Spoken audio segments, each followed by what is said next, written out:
ఈరోజు వైఎస్ రాజశేఖర రెడ్డి గారు మన ఆంధ్రప్రదేశ్ రాష్ట్ర ఎక్స్ ముఖ్యమంత్రి గారు కృషి చేసులు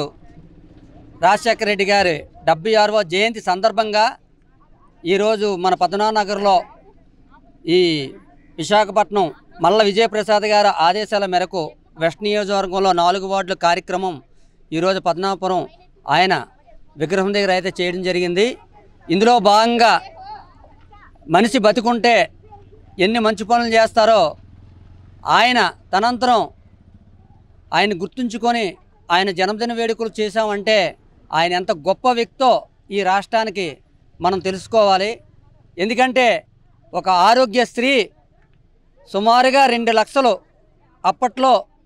ఆయన ముఖ్యమంత్రి అయిన వెంటనే ప్రతి పేదవాడికి ఆరోగ్యం బాగుండాలి, అందుబాటులో ఉండాలనే ఉద్దేశం మీద ఆరోగ్యశ్రీ పెట్టి కొన్ని లక్షల హాస్పిటల్ అనేది మన ఆంధ్రప్రదేశ్లో చేయించడం జరిగింది. అలాగే ఫీజు రిమెన్స్మెంట్ అంటే ప్రతి ఒక్క విద్యార్థి సామాన్యుడు కూడా ఇంజనీరింగ్ కాలేజీల్లో అడుగు పెట్టి ఒక ఇంజనీరింగ్ చదవాలి ఒక సామాన్యుడు కూడా అని దృష్టిలో పెట్టుకొని ఆ రోజు ఫీజు రిమెన్స్మెంట్ పెట్టిన ఘనత అది వైఎస్ రాజశేఖర రెడ్డి గారికి దక్కింది. అలాగే డోక్రా మహిళలకు మొత్తం సంక్షేమ పథకాలకి ప్రతి పథకం కూడా రూపకల్పన చేసిన వ్యక్తి ఆంధ్రప్రదేశ్లో ఎవరైనా ఉన్నారంటే అది వైఎస్ రాజశేఖర రెడ్డి గారని మన ఈ సందర్భంగా తెలియజేసుకుంటూ అదే బాటలో ఈరోజు మన మాజీ ముఖ్యమంత్రి వర్యులు జగన్మోహన్ రెడ్డి గారు మాట ఇస్తే మడం తిప్పము అనే నినాదంతో తండ్రి బాటలో తనేడు ఈరోజు నిలబడి ఈరోజు ఆయన ఆధ్వర్యంలో మన ఆంధ్రప్రదేశ్ సీఎంగా ఆయన చేసి 5 సంవత్సరాల కాలంలో ఎంతోమంది పేద బడుగు బలహీన వర్గాలందరికీ కూడా సంక్షేమ పథకాలు నేరుగా అకౌంట్లో పడే విధంగా రూపకల్పన చేసిన జగన్మోహన్ రెడ్డికి ఈరోజు మనం ఎంతో ఆదరణ. ఈరోజు మహిళలు అయితే కానీ రాష్ట్రంలో ఒక సంవత్సరం కాబడిన కుటుంబ ప్రభుత్వం ఎంత వ్యతిరేకత అనేది వచ్చిందో మీ అందరికీ తెలుసు. రానున్న రోజుల్లో వచ్చే గవర్నమెంట్ వైఎస్ఆర్సీపీ గవర్నమెంట్ అయ్యేది మా జగన్మోహన్ రెడ్డి గారు సీఎం అవుతారు. ఇక్కడ వెస్ట్ నియోజకవర్గంలో మల్ల విజయప్రసాద్ గారు ఎమ్మెల్యే అవుతారని ఈ సందర్భంగా నేను తెలియజేసుకుంటూ ఈ ప్రభుత్వానికి ఒక్కటే సమాధానం, మీరు ఏదైతే హామీలు ఇచ్చారో ప్రతి హామీ కూడా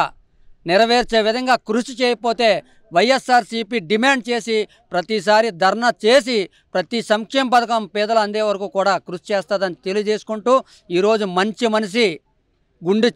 ఆంధ్రప్రదేశ్ గుండు చప్పుడు రాజశేఖర రెడ్డి గారి 76వ జయంతి సందర్భంగా విచ్చేసిన అందరికీ కూడా నా హృదయపూర్వక ధన్యవాదాలు తెలియజేసుకుంటూ హృదయ నేత మా అందరి అభిమాన నాయకులు దిగవంత రాజశేఖర రెడ్డి గారి 76వ జన్మదినం సందర్భంగా పశ్చిమ నియోజకవర్గం సమన్వయకర్త మాజీ శాసనసభ్యులు మల్లా విజయప్రసాద్ గారి ఆదేశాల మేరకు 4 వార్డులలో రాజశేఖర రెడ్డి గారి జన్మదినాన్ని 92వ వార్డులో ఇవాళ మరి దొడ్డి కిరణ్ గారు రాష్ట్ర యువజన ప్రధాన కార్యదర్శి అధ్యక్షులు మరి అప్పలస్వామి నాయుడు గారు పెద్దలు అప్పలరాజు గారు మేమందరం కూడా కలిసి పైడిరాజు గారి ఆధ్వర్యంలో మేము నిర్వహించుకున్నాం. ఈ సందర్భంగా నేను ఒకటే తెలియజేస్తా, సమకాలీన రాజకీయాల్లో రాజశేఖర రెడ్డి గారిది ఒక ప్రత్యేకమైన శైలి. సమకాలీన రాజకీయాల్లో రాజశేఖర రెడ్డి గారిది ఒక ప్రత్యేకమైన పుస్తకం. ఎన్ని సంవత్సరాలు పరిపాలించామనేది ముఖ్యం కాదు, పరిపాలించినంత కాలం ప్రజల మనసుల్లో ఎలాంటి స్థానాన్ని మనం ఇవాళ సంపాదించుకున్నాం అనేదే ముఖ్యం. అలాగే తన తండ్రికి తనయుడిగా ఈ రాష్ట్రంలో ఒంటరి పోరాటం చేస్తూ 2019లో మరి అధికారంలోకి వచ్చిన జగన్మోహన్ రెడ్డి గారు విప్లవాత్మకమైనటువంటి సంక్షేమ పథకాలు నేను తీసుకొచ్చిన పథకాలు నవరత్నాలు అమలు చేయడంలో పార్టీలు చూడను, మతాలు చూడను, కులాలు చూడను, లేదు ఒక ఖురాన్గా, ఒక బైబిల్గా, ఒక భగవద్గీతగా భావించనని మా రాజశేఖర రెడ్డి గారు ఆశయాన్ని నెరవేర్చిన వ్యక్తి మా పార్టీ అధ్యక్షులు మాజీ ముఖ్యమంత్రి గారు జగన్మోహన్ రెడ్డి గారు అయితే మరొక ప్రక్క అబద్ధాలతో మోసం చేస్తూ ఏ ఒక్క పథకాన్ని సూపర్ 6 కాదు కదా మరి ఆయన ఏ పథకాలు ఇవాళ ప్రకటించారు, ఏ పథకాలు ఇవాళ అమలు పరుస్తున్నారో ప్రజలు చూస్తున్నారు. ఒకటే చెప్తున్నాం ఈ సందర్భంగా, ఎప్పుడైతే మీ ప్రభుత్వం మీద వామపక్ష పార్టీలు 6 నెలలు తిరగకుండానే రోడ్డు మీదకి వచ్చి ధర్నాలు చేశాయంటే మీ ప్రభుత్వ వ్యతిరేకత ఓటు మొదలైంది. అంతం కాదు, ఇది ఆరంభం. టీడీపీ మీద వైఎస్ఆర్ శ్రేణులు పోరాటం సాగిస్తారని చెప్పి తెలియజేస్తూ ఈ సందర్భంగా జిల్లా యావత్తు, ఆంధ్రప్రదేశ్ యావత్తు ప్రతి ఒక్క నాయకుడికి, కార్యకర్తలకి, అందరికీ కూడా రాజశేఖర రెడ్డి గారి జన్మదిన శుభాలు తెలియజేస్తూ